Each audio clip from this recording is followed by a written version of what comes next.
Hello, no? So ngayon, no, pag-usapan ito tungkol sa pagiging anak ng Diyos, no? Sanglit, tayo tayo na mga taong sumusunod o namumuhay sa kanyang kalooban ay mga anak ng Diyos. So dapat nating iwasan ang mamuhay na babalik sa makamundong nais. No? So kailangan mamuhay tayo ayon doon sa kanyang kinalulugdan. No? So dapat mamuhay tayo ng banal ayon sa kanyang kalooban. No? So dapat nating iwasan kahit pa no na makipag-usap man lamang sa mga tao no na ginagawa nila sa tago yung mga bagay na kasalanan. So dapat iwasan natin ang mga ganong bagay. May mga pagkakataon kasi no na hindi natin or siguro nalilimutan natin no na minsan nakihalubilo na tayo sa mga tao no na hindi nagmamahal or hindi kumikilala sa Panginoon no na para bang ang kasalanan ay ginagawa nilang biro or ang kasalanan ay kumbaga ginagawa na lang mga biro na lamang ba parang normal na lamang sa kanila ang pagsasabi o pagsasalita ng mga maruruming mga salita no so dapat nating iwasan ang mga ganitong bagay kasi nga kung tayo ay makihalubilo or makipag-usap sa mga ganitong klaseng mga bagay o pag-usapan natin ang ganitong mga klaseng bagay, ito yung mga bagay no siyang dahilan upang tayo ay unti-unting mapapalayo sa ating Panginoong Jesucristo. So, dapat nating iwasan ang mga bagay na hindi niya kinalulugdan. Kasi aside from holiness, no one can see the Lord, 'di ba? Ayon doon sa kasulatan.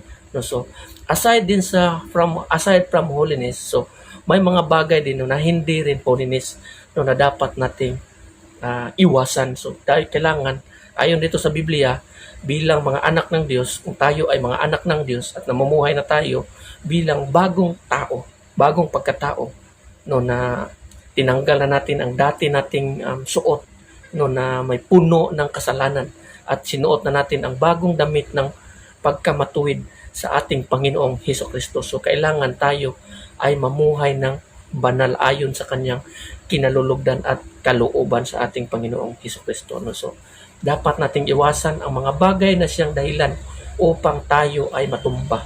No? Ang bawat kasalanan na ating pinag-uusapan, bawat kasalanan na ating nagagawa ay para itong mga bato. Mga bato ito na ating katitisuran or yung siyang dahilan upang tayo ay matumba, madapa.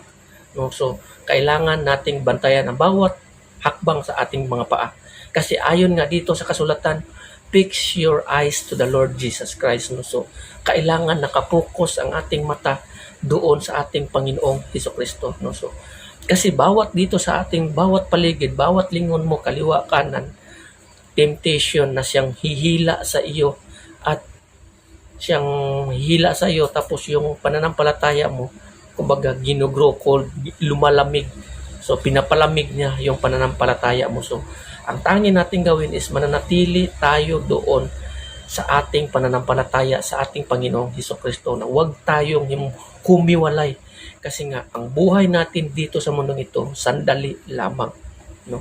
So sa ngayon mayroon pa tayong buhay, kumihinga, malay mo bukas makalawa, hindi na natin alam. So, lagi nating paghandaan kung kailan or lagi nating paghandaan ang pagbabalik ng ating Panginoong Hesukristo. No? So, kailangan umiwas tayo sa mga bagay na siyang dahilan upang tayo ay mapalayo sa Panginoon. No? So, lalo na sa panahon natin ngayon na full of gadget, mga social media, ito yung mga bagay na siyang dahilan upang tayo or ang ating puso madidistract, malalayo sa Panginoon unti-unti na yun ang dahilan. So, kailangan tayong magbantay or mag-ingat no, sa mga mangyayari na ganito.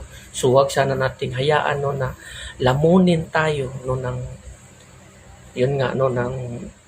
pagnanasa dahil sa tawag ng ating laman.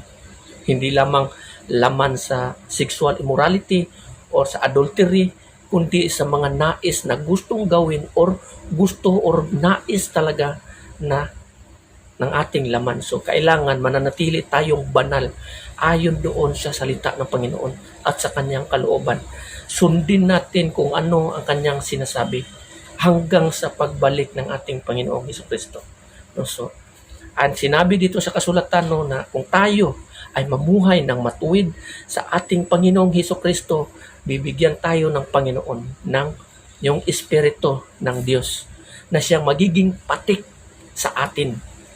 Na nangangahulugan, kung tayo ay may patik or may Espiritu ng Panginoon, tayo ay may patik ng Diyos na nangangahulugan, tayo ay sa Diyos na at hindi na sa sanlibutan or sa makasalanan. No? So, tayo ay sa Diyos na kung meron tayo patik na ng Panginoon. Kasi ayon doon sa Biblia, ang tao na wala ang Espiritu ng Panginoon ay wala sa kanya ang Diyos.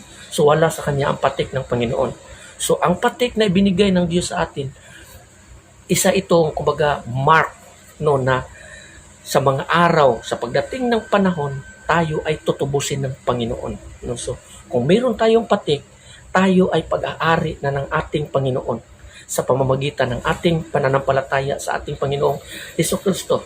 So matatanggap natin ang patik o ang Espiritu ng Diyos kung tayo ay mananalig o mananampalataya sa ating Panginoong Hesus Kristo.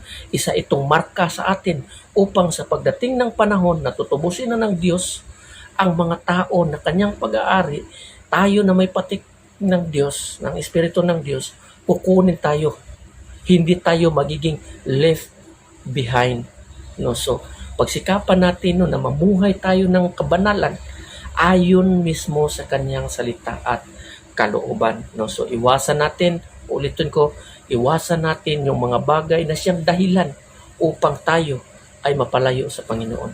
Kung dahilan, siyang dahilan na yung pananampalataya at pananalig natin sa ating Panginoon ay siyang dahilan na lalamig. So, huwag nating hayaan no lalamunin tayo ng ganon.